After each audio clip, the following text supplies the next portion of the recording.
Salam. Mari bersama-sama kita buka firman Tuhan. Bapak Ibu, hari ini saya ingin membagikan firman Tuhan bagi kita yang terambil dalam kitab Injil Lukas pasal yang ke-14. Kita akan baca mulai ayat 15 sampai ayat yang ke-24, kita akan berbalas-balasan. Perumpamaan tentang orang-orang yang berdalih.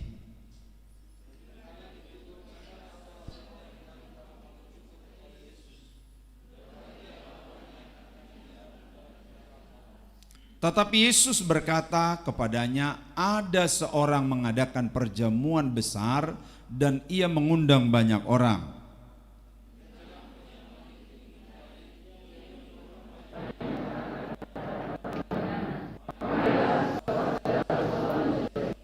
Tetapi mereka bersama-sama meminta maaf.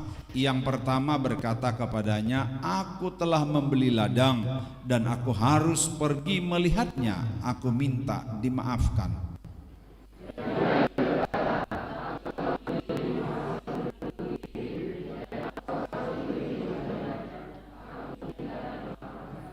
Yang lain berkata, aku telah membeli 5 pasang lembu kebiri. 20. Yang lain lagi berkata, aku baru kawin dan karena itu aku tidak dapat datang.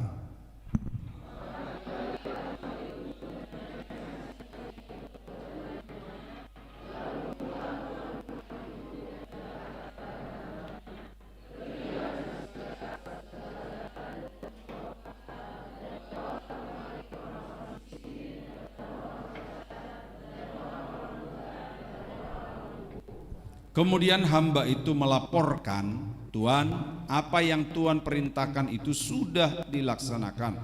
Tetapi sekalipun demikian masih ada tempat.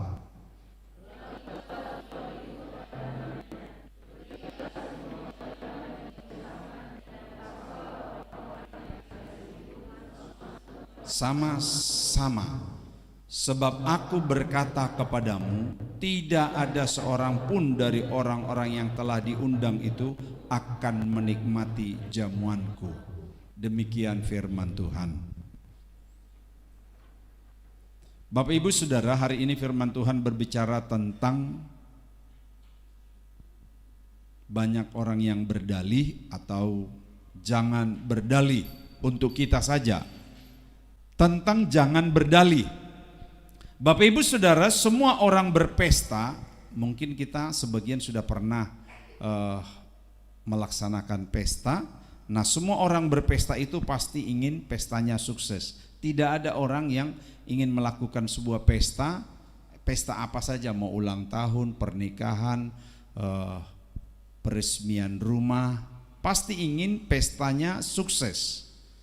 Sedangkan sukses sebuah pesta itu ditentukan atau alat ukurnya biasanya ada 4. Ada 4 alat ukur sebuah pesta itu sukses.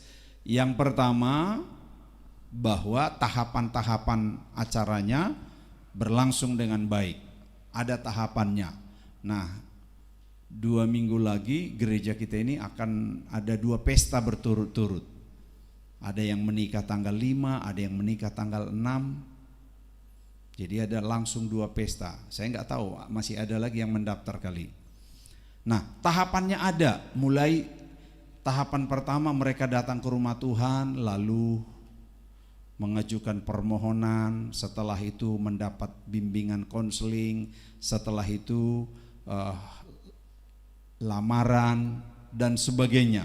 Dan pada puncak pesta, di situ akan terlihat ada tahapan-tahapan di puncak pesta. Tetapi hari ini kita lihat semua tahapan harus berjalan lancar.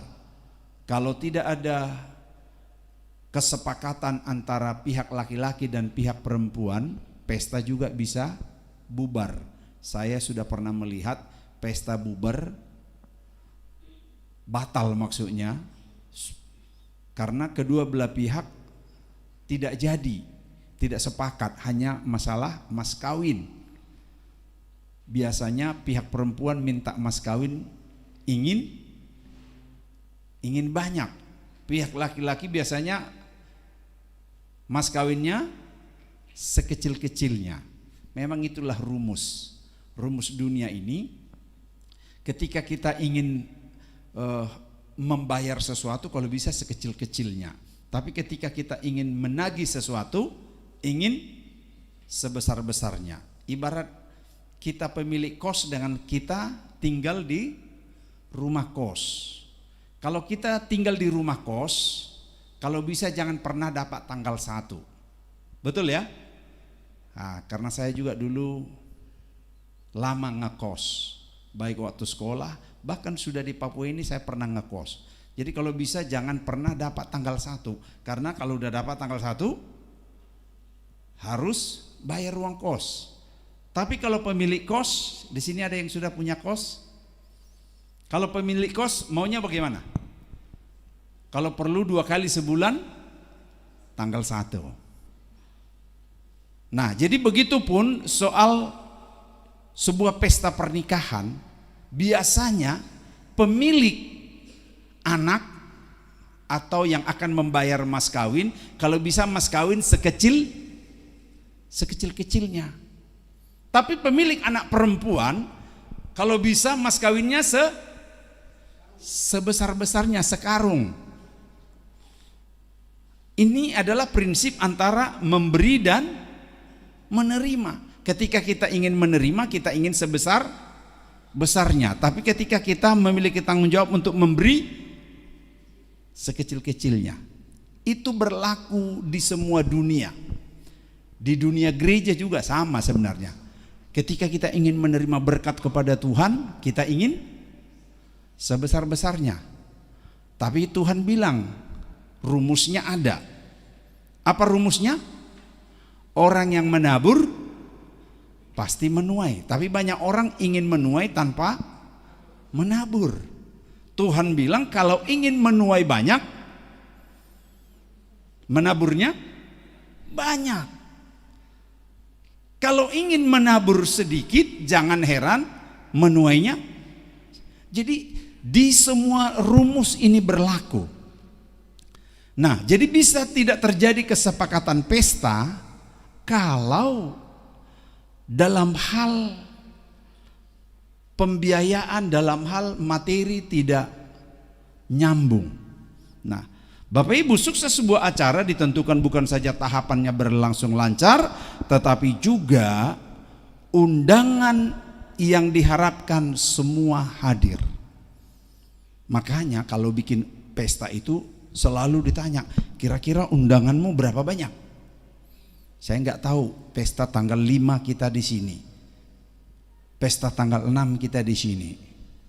Jadi berturut-turut 2 hari saya akan memberkati pernikahan. Nah, rumusnya ada lagi. Ya, rumus itu tetap berlaku. Ketika kita mau bayar biaya pesta, contoh maunya kita yang hadir sebanyak-banyaknya, tapi kalau bisa uangnya kita bayar biaya pestanya sedikit, sekecil-kecilnya. Nah, Bapak Ibu Saudaraku yang kekasih, bahwa semua undangan diharapkan bisa hadir dan maksimal. Itu biasa alat ukur yang kedua. Sukses yang ketiga adalah makanan dan minuman tercukupi, jangan sampai kurang. Nah, di situ tadi berkaitan, kita ingin banyak, tapi kalau bisa bayar makanannya sedikit. Kita ingin banyak orang yang datang, ini tidak ada kaitannya untuk tanggal 5, tanggal 6. Saya yakin mereka udah punya persiapan untuk itu. Saya hanya bercerita bahwa sukses sebuah acara biasanya juga ditentukan oleh makan dan minum. Kalau sudah banyak orang tidak dapat bagian makan dan tidak dapat bagian minum, nanti di belakang akan ada cerita tambahan. Sama itu ketika terjadi di pesta Kana. Di pesta Kana ketika Yesus juga hadir sebagai undangan, mereka kekurangan, ya makan tidak kekurangan. Saat itu makanan enggak kekurangan, tetapi kekurangan anggur. Karena kebiasaan orang Yahudi mirip kita dengan kebiasaan di Papua. Kalau namanya pesta harus gitu. Bedanya kalau di sana itu bukan untuk mabuk, pesta, tetapi itu merupakan sebuah jamuan yang dianggap membahagiakan tamu. Mereka kekurangan anggur. Nah, apabila saat itu pesta itu tidak diselesaikan kekurangan, itu akan menjadi aib seumur hidup. Biar dia nanti jadi kepala dinas, pasti dibilang, oh lu kepala dinas sekarang, ingat gak waktu lu nikah dulu? Apa? Kekurangan anggur. Itu akan jadi aib, cerita turun-temurun. Jadi kesuksesan sebuah acara, makan dan minum tercukupi. Sukses acara yang berikut, semua undangan pulang bahagia. Jadi kalau Bapak Ibu bikin acara, mau acara kecil, acara sedang, besar, harapkan desain, rancang supaya tamu-tamu itu pulang bahagia. Saya mau tanya, yang membuat tamu kita pulang bahagia kira-kira apa? Hah? Makannya cukup banyak. Terus apa lagi? Hah?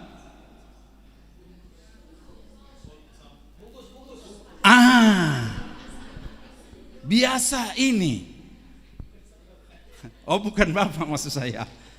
Biasanya orang pulang senang kalau ada palastik maksudnya. Nah, apalagi? Tidak hanya itu. Ding ding ding ding ding ding ding ding ding ding ding ding ding ding. Apa? Wih, kalau sudah ini lengkap di sininya, dia pulang dia bercerita, tahu nggak? Tadi aku di pesta. Gimana? Ini jari-jari terisi semua.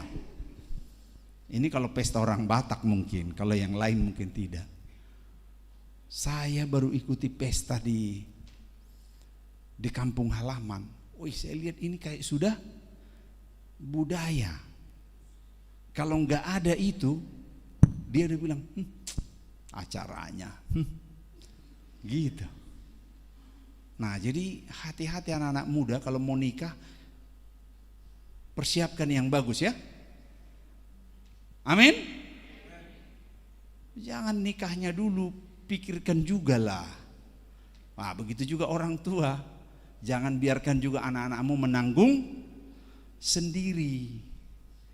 Kalau engkau biarkan anakmu nanggung sendiri pernikahannya, jangan-jangan dia nggak nikah-nikah. Betul ya? Karena dia pikir mas kawin sekian, salon sekian, konsumsi sekian, bisa-bisa nggak nikah-nikah dia. Saya tanya anak saya kan sudah mau jalan 27 tahun ini. Halo, nak gimana? Bisa nggak tahun 2023 ini kita pesta? Pesta apa itu Pak katanya? Ya Bapak kan sudah rindu ini punya cucu. Bapak ini sembarang katanya. Kalau mau nikah itu Pak bukan gampang katanya. Apa rupanya? Ya terlepas mau dikasih makan apa. Kalau mau nikah itu dia bilang, coba bayangkan mas kawin. Sekarang ini mas kawin itu menentukan, mas kawin itu kira-kira apa katanya. Yang kita lamar itu anak siapa, sekolahnya apa. Dia bilang kalau sekolah SD dia mungkin bisalah kita tekan sedikit turun katanya. Betul kah? Tapi kalau yang kita lamar itu sarjana, kerja lagi, wih bukan main-main katanya. Kalau dia minta mas kawin sudah bunyi ratus, ngumpulnya itu berapa tahun katanya. Oh, anak-anak muda rupanya sudah nyampe mikirnya begitu. Dulu saya menikah nggak ada mas kawin. Jangankan mas kawin, cincin kawin pun tidak ada. Nah ini orang yang mau nikah. Karena salah satu suksesnya semua itu pulang bahagia. Bapak Ibu Saudara yang kekasih, cerita pesta dalam Alkitab yang kita baca tadi ternyata mereka membuat undangan cukup banyak. Dia sebar undangan, sebanyak-banyaknya dia bagi undangan. Tetapi apa yang terjadi, yang kita baca ini, ada 3 kategori orang yang diundang. Yang pertama, kategori pada ayat yang ke-18 tadi, bisa dibaca. Coba satu orang baca dengan, atau ada yang bersedia baca di sini? Yang mau nikah lah yang baca di sini. Ayo, sini dulu. Salah satu yang mau nikah. Ini ada 2 ini yang mau nikah, masa? Ayo, Nior. Sini dulu. Nah, mentalnya harus diuji dulu. Ayo, pegang mic. Baca dulu ayat 18. Duduk saja, nggak apa-apa. Ya, ayat 18 dari pembacaan kita tadi. Kasih hidup mic-nya. Karena ini masuk di dunia bisa menonton ini YouTube kita. Ya, ayat 18. 18. Tetapi mereka bersama-sama meminta maaf. Yang pertama berkata kepadanya, "Aku telah membeli ladang dan aku harus pergi melihatnya. Aku minta dimaafkan." Kategori yang pertama yang tidak bisa hadir adalah pemilik ladang, baru beli ladang. Berarti orang hebat dong. Dia bilang, "Aku baru beli ladang, jadi aku harus lihat dulu." Kalau Bapak Ibu pemilik pesta, jawaban undangan Bapak Ibu punya undangan itu seperti itu, kira-kira gimana? Kecewa ya, karena ladang masih bisa dilihat besoknya, betul? Ladang masih bisa dilihat minggu depannya. Pesta tidak bisa diulang. Pesta itu tidak bisa diulang. Kalau bisa pesta diulang, paling tunggu meninggal salah satu, betul ya? Tapi pesta ini diberi jawaban dengan mudah sekali. Yang pertama berkata kepadanya, "Aku telah membeli ladang dan aku harus pergi melihatnya." Benar nggak apa-apa kamu lihat ladang, tapi tidak harus pas jam pesta. Masih bisa besok, masih bisa lusa, masih bisa minggu depan.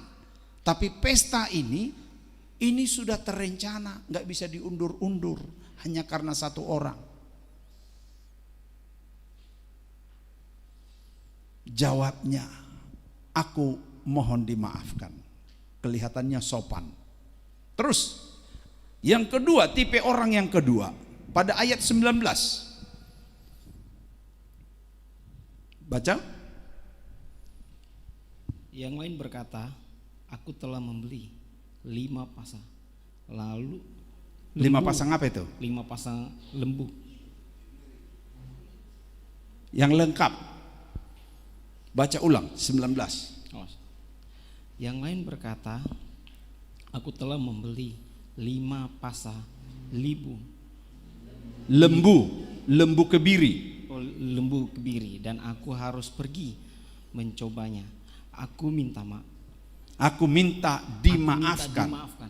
Nah, yang kedua, tipe yang kedua ini dia baru beli peternakan lembu. Ini pun alasan yang tidak masuk akal, betul ya? Hanya dengan alasan mau lihat lembu yang baru dibeli, dia tidak bisa hadir. Padahal kalau mau lihat lembu itu malam juga bisa, besok juga bisa. Ini pesta nggak bisa. Jadi Bapak Ibu menimbang-nimbang sebuah acara, undangan dan sebagainya, itu boleh dipikirkan. Tadi malam saya ikut dengan pemuda di tempat ini. Saya masih 6:30 saya sudah ada. Saya kira mereka karena di undangan yang saya terima mereka mau olahraga. Saya tungguin nggak olahraga. Kalian nggak olahraga? Batal olahraga Pak. Saya bilang saya menghargai acara kalian. Saya datang. Padahal saya sebenarnya juga mau ke rumah Pak Otasoid karena suasana duka. Minimal datang menyapa gitu. Bagaimana kita mengatur waktu? Kalau ini jam udah tertentu kan? Tapi kalau di sana kan mau jam 10 malam, jam 12 malam pun istilahnya bisa. Atau hari ini pun kan bisa. Artinya begitu mengatur, menata waktu Bapak Ibu. Jangan sampai waktu yang mengatur kita. Kita yang harus mengatur waktu. Mana yang prioritas, mana yang bisa diundur, mana yang bisa dipending. Tipe yang ketiga. Ayat 20. Yang lain berkata, aku kawin dan karena Jangan kawin. Harus jelas apa dibilang. Ini terjemahan baru. Alkitab terjemahan baru mungkin begitu. Coba ulang ya 20 jelas. Ini grogi belum menikah ini.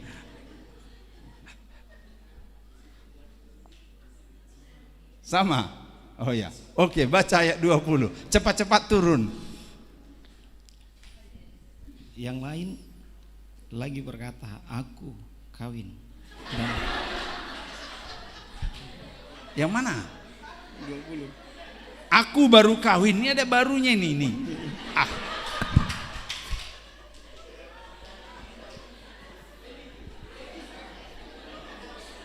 Ulangi. Bisa dipending ini menikah. Ya, ulang ya 20. yang lain lagi berkata, aku baru kawin dan karena itu aku tidak dapat datang. Oke, terima kasih. Jadi.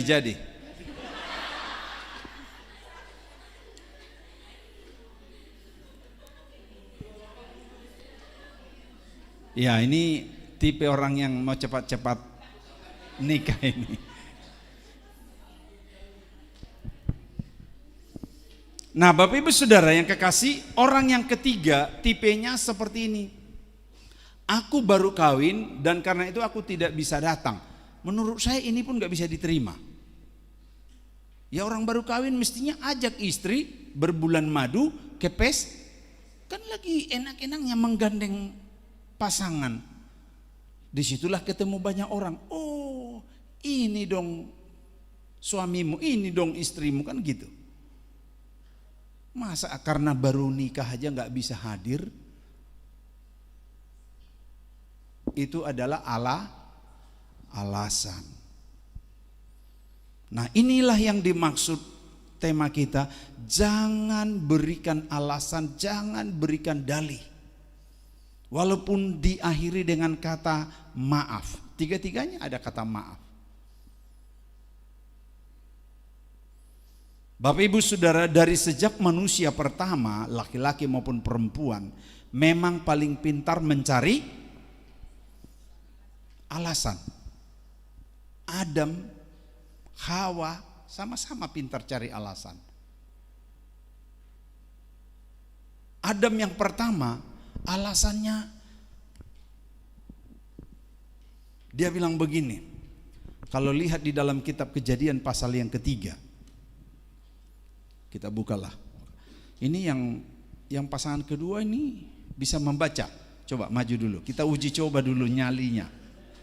Ayo. Ayo, Kejadian. Nah, bawa Alkitab. Ini jangan langsung garuk kepala. Ayo, nanti saya kasih tunjuk. Kejadian pasal yang ketiga. Ya. Ya, kalau kurang percaya diri bisa didampingi calonnya.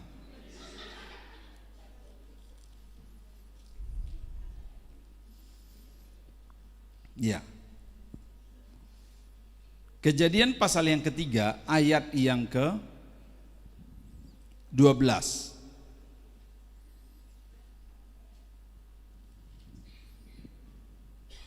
Bisa? Ayat 12. Baca.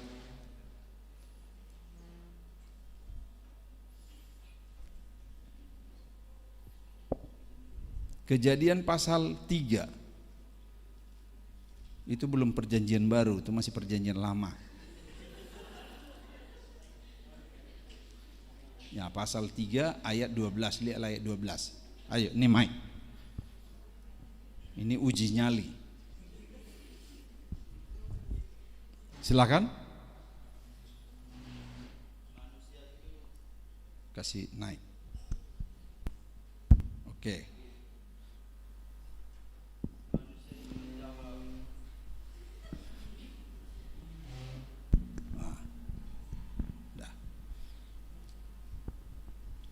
Manusia itu menjawab, perempuan yang kau tempatkan di sisiku, dialah yang memberi dari buah pohon itu kepadaku, maka ku makan.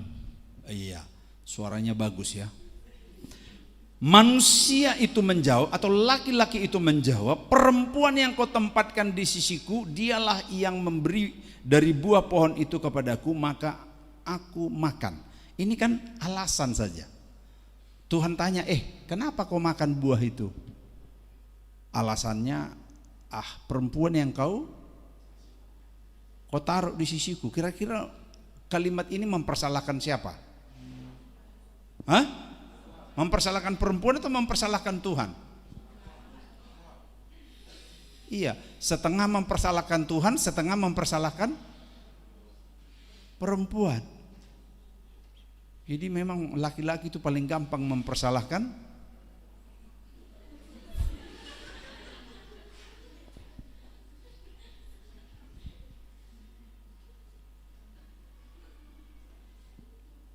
Mestinya dia harus bersyukur ada pendamping. Mestinya dia harus berbahagia ada pendamping. Kok malah dipersalahkan Tuhan dikasih pendamping? Inilah alasan manusia. Perempuan, ini supaya sama 2 ayat. Kejadian pasal 3 ayat 13. Ayat 13-nya. Kemudian berfirmanlah Tuhan Allah kepada perempuan itu, apakah yang telah kau perbuat ini? Jawab perempuan itu, ular itu yang memperdayakan aku, maka ku makan. Oke, lulus. Duduk. Jadi menikah.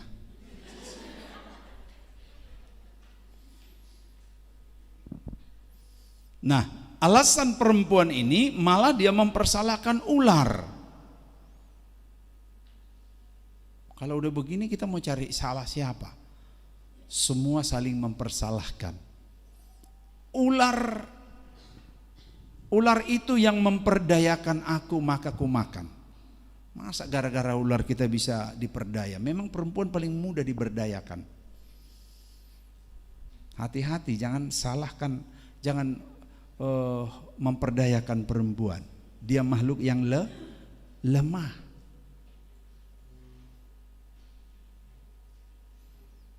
Kalau ular nggak mungkin lagi memperdaya mereka, tapi otak ular,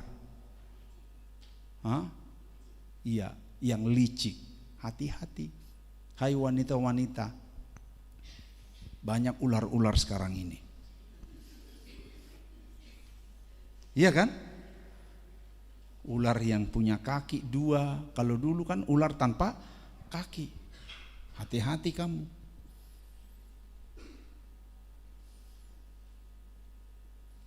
Kalau lihat dan menyimak dari semua alasan ini, apakah Tuhan tidak tahu alasan-alasan mereka? Dalih-dalih mereka tadi Tuhan tidak tahu, sangat tahu. Kalau ditanya, kira-kira kenapa enggak ke gereja Pak minggu lalu? Bu, kenapa enggak masuk gereja minggu lalu? Jawab kita jangankan 1. Ada yang enggak gereja di sini minggu lalu? Yang jujur saja, ini kan lagi sedang ditanya ini. Ada yang tidak gereja minggu lalu? Enggak usah angkat tangan ke atas, ke bawah saja. Pasti kalau ditanya apa alasan Bapak Ibu pemuda remaja tidak gereja minggu lalu, bisa membuat alasan? Jangankan 1, 5 pun bisa. 5 bisa kita beri alasan. Alasan kita kenapa tidak beribadah, alasan kita kenapa tidak bisa melakukan sesuatu hal. Tuhan tahu semua alasan manusia. Tuhan tahu alasan Adam. Tuhan tahu situasi yang terjadi di Taman Eden. Tetapi Tuhan sengaja bertanya melihat kejujuran setiap orang. Sebenarnya Tuhan tidak butuh alasan. Pemilik pesta ini tidak butuh alasan. Kalau mau alasan 1, 2 bisa. Tapi pemilik pesta ini dia ingin kita hadir. Saya pun kalau kadang-kala menanya seseorang, kenapa enggak datang Pak, Bu, di Jakarta pun begitu, kenapa enggak hadir? Dia bilang, aduh lambat bangun. Saya senyum-senyum aja sebagai pendeta. Hanya lambat bangun. Tapi enggak mungkin kan kita marah, dasar kau lambat bangun, enggak mungkin. Tapi hati kita merintih. Saya tidak tahu kita seberapa besar komitmen kita dalam beribadah, seberapa besar komitmen kita dalam merespon sebuah undangan yang kita anggap penting dan strategis. Pada minggu yang lalu KKR gereja kita di Jakarta, setelah penggembalaan di sana saya tangani kembali 3 bulan terakhir ini, lalu baru pertama kita buat KKR. Dan luar biasa Bapak Ibu, kursi yang kita siapkan itu sekitar 190. Tapi banyak yang tidak kebagian kursi, terpaksa duduk di lantai di belakang. Para pelayan-pelayan, saya bilang gak ada yang boleh keluar. Tunjukkan bukti dan contoh bahwa kita duduk di lantai pun sama nikmatnya mendengar firman Tuhan dengan mereka yang duduk di kursi. Amin.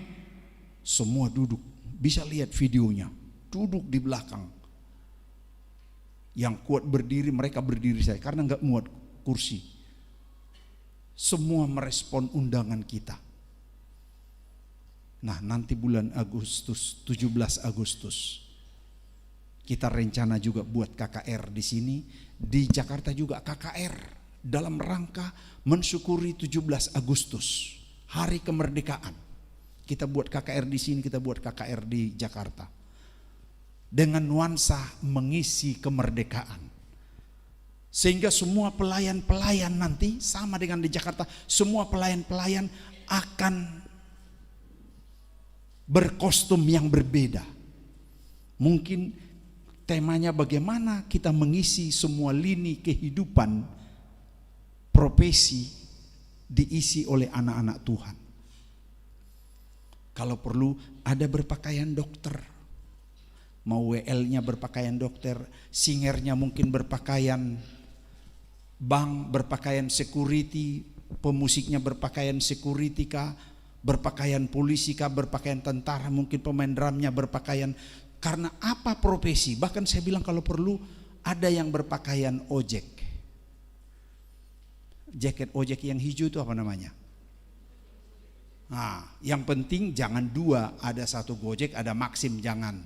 Lebih bagus cukup 1 mewakili transportasi. Semuanya.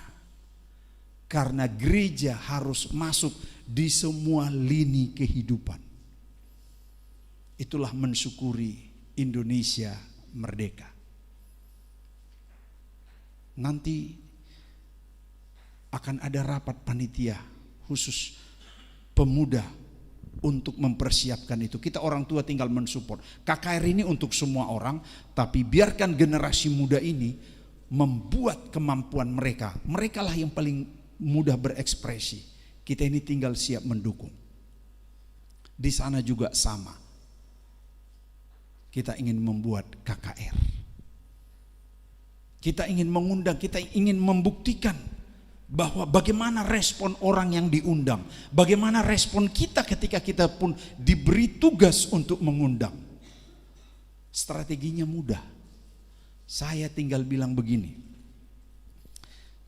Saya tanyain satu-satu jemaat, mulai dari sini, bisa bawa undangan berapa? 2, 3, 5. Saya bilang oke, mau bawa 2, mau bawa 3 kita hargai.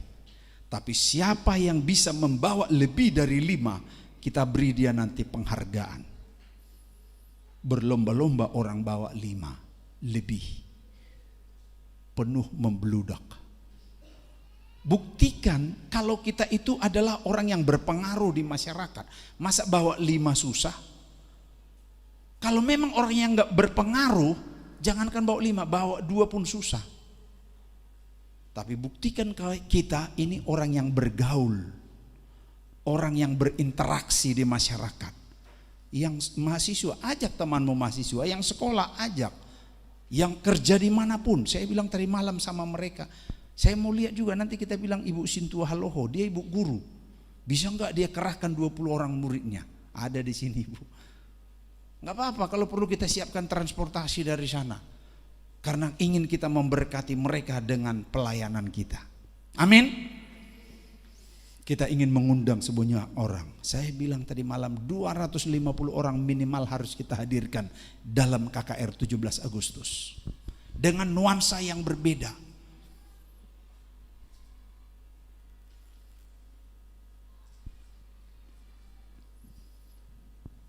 Abraham menjadi contoh pria dalam sebuah ketaatan. Jadi masalahnya adalah bukan soal alasannya, tetapi taat. Taat dalam setiap momen undangan apapun yang kita hadapi. Abraham adalah figur yang sangat menjadi inspirasi bagi kita. Ketaatan Abraham ketika Tuhan bilang begini, Abraham, aku butuh persembahkan anakmu. Siapa? Ishak. Ada enggak kira-kira alasan Abraham untuk menolak Tuhan? Ini bukan soal persembahan uang ini persembahan korban bakaran, disembelih.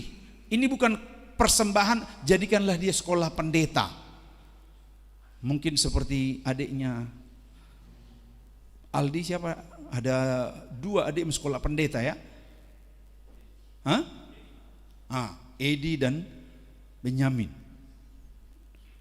Kalau dibilang persembahkanlah anakmu 2 jadi pendeta, gampang. Tapi hanya 1 anak Abraham, persembahkan anakmu menjadi korban persembahan di bakaran. Apa alasan Abraham? Bisa. Jangankan 1 alasan, 10 Abraham bisa kasih alasan untuk menolak. Kira-kira gimana? Dia kata Tuhan minta anak kita. Siapa di sini yang anaknya lebih dari 1? Semua kita ya. Kalau diminta 1 mau nggak? Mau disembelih? Nggak mau kan? Padahal lebih dari 1. Kalau diminta 1, yang mana yang mau kita kasih? Yang paling tua atau yang paling musuh? Yang paling musuh pasti dia protes. Berat. Abraham punya alasan banyak untuk menolak. Yang pertama dia bilang, Bapak masa 1 saja, kalau ada 2 saya kasih 1. Ini kan hanya 1, itu jawaban. Yang kedua, bagaimana ini Bapak? Saya sudah tunggu berapa tahun ini? 20 tahun lebih kan? Saya tunggu 20 tahun lebih nih, hanya dapat 1. Masa kau minta lagi?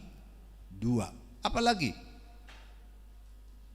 Paling Bapak, kalau kau minta yang penting bukan Ishak, saya kasih 5. Nanti saya beli anak-anak di jalanan. Uangnya banyak. Bisa. Mau 10 alasan pun untuk menolak bisa. Tetapi ketaatan dari Abraham, dia bilang, siap Bapa Surgawi, akan kupersembahkan dia. Dia bawalah dia ke gunung Bukit Persembahan. Kira-kira dia permisi dulu sama istrinya, Dia pamit dulu dari istrinya. Andai kata dia pamit, kira-kira apa yang terjadi? Hah? Baku cakar, betul ya? Baku jambak katanya. Pasti Sarah bilang, kamu papa, aku tidak setuju papa, itu saja anak kita papa. Dia tidak permisi, karena dia tahu urusan uang, urusan persembahan pasti Sarah setuju untuk dipersembahkan sebanyak-banyaknya. Ada buktinya. Sarah itu tidak keberatan Abraham mempersembahkan banyak hartanya. Karena setiap mereka pindah rumah, mereka membangun gereja. Mereka pindah kampung, mereka bangun gereja. Itu butuh uang banyak. Sarah tidak keberatan. Tapi di sini ada enggak ibu-ibu yang keberatan kalau suaminya berkorban? Ada? Saya pernah dihubungi orang begini, Pak Pendeta, ini korban saya, tapi tolong jangan dikasih tahu. Hah? Bukan saya yang bilang, kalian yang bilang. Kenapa? Kalau dikasih tahu atau kalau tahu nanti rame, Pak. Ramenya gimana? Dari situ ketahuan pasangan suami istri ini tidak saling rela berkorban.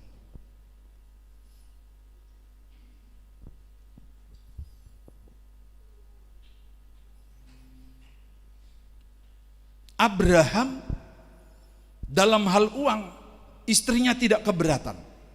Dalam hal biaya tidak keberatan. Tetapi Abraham tahu kalau sudah soal anak yang tunggal, ini pasti perjalanannya panjang. Akhirnya dia memutuskan diam. Kepada Ishak pun dia tidak beritahu kalau yang mau dipersembahkan disembelih itu adalah Ishak. Ishak itu udah mulai mengerti, udah anak-anak. Ketika sampai di Bukit Horeb, anaknya Ishak bertanya, "Papa, apa nak?" Tidak seperti biasa kita, Papa. Biasa kalau kita persembahkan, kita bawa lembu, kita bawa domba. Hari ini kenapa tidak bawa domba, Bapak? Apa jawaban Abraham? Iya anakku, Tuhan yang menyiapkannya bagi kita. Oh iya, baik Bapak. Nyampe pas sudah dibangun korban dupa.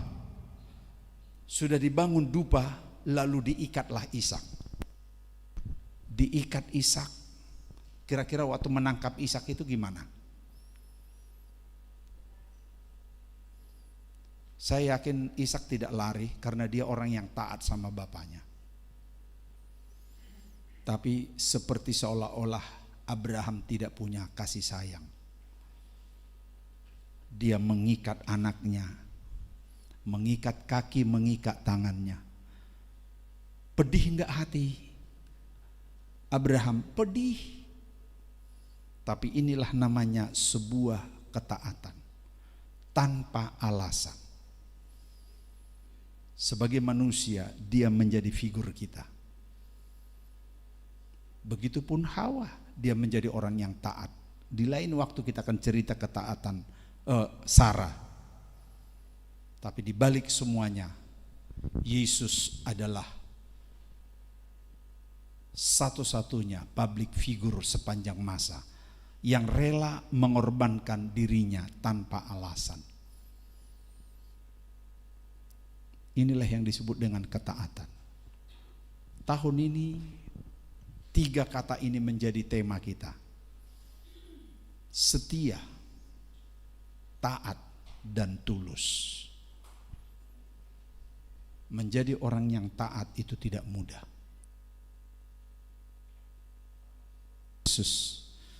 Yesus dia taat kepada Bapa.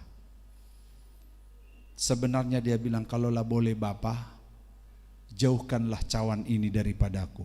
Dia akan mati, jauhkanlah cawan ini daripadaku, tapi janganlah kehendakku, kehendakmu jadilah. Seberat apapun tantangan yang kita hadapi, kalau kita mau taat, itulah yang terbaik. Tuhan memberkati kita semua. Amin.